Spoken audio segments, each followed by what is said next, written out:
Hello, lovely soul, and welcome back po sa aking channel. Kumusta na po kayo? Mahilig po ba kayo sa music?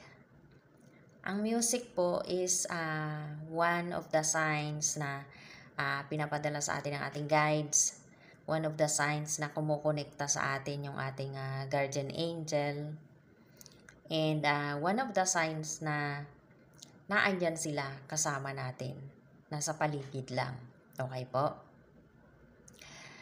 Nung hindi pa po ako na-awaken, mahilig akong kumanta ng mga love songs, ng mga ballad songs. Yan po yung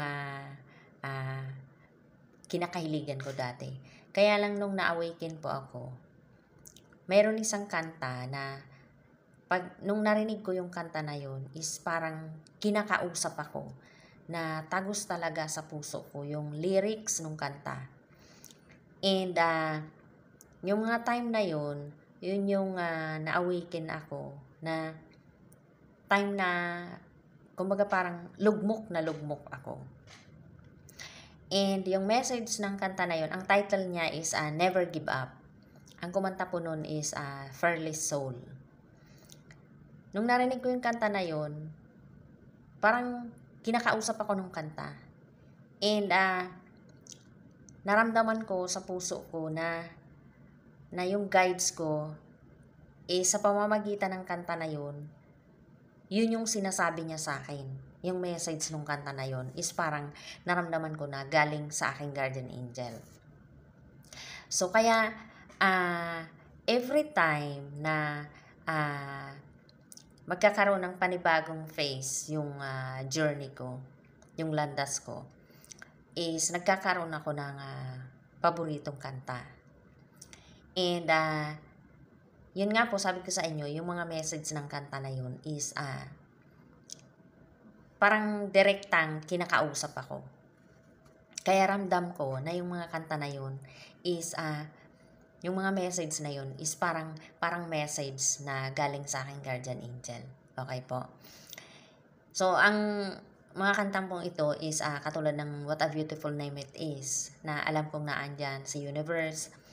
And then yung God, You're So Good, 'di ba? Ramdam na ramdam mo yung message ng kanta na si universe is ganun siya kabait. Ganun siya. Ganun niya tayo kamahal. And then yung Living Hope, yan, isa po yan. And then yung The Battle Belongs to God. Battle belongs to God. Yung every time na yung parang nanghihina ako kasi hindi natin maiwasan na marami pa rin talagang ihila sa atin pababa. So, kumbaga, hindi ko naman sinasabing nandun na ako sa taas. Is, ibig sabihin yung marami pa rin talagang pagsubok. Habang papaakyat ka na kasi, marami pa rin talagang pagsubok na pagdadaanan ka. Okay po, lovely soul? So, yung mga kanta na yan is nagpapabago ng aking energy. Na sa tuwing, yung parang nahihirapan ako. May kantang ililid sa akin yung aking guides, yung aking guardian angel. And sa pamamagitan ng mga kanta na yan is nagbabago yung aking energy. And mayroon pa po yung Ocean. Yung Oceans, yung Where Faith May Fail. Kanta po ito ng Hillsongs. And then, every time naman na mayroong yung bang mararamdaman mo na talagang may gagawin si God sa buhay mo. Ito naman yung kanta na God is on the move. Okay? And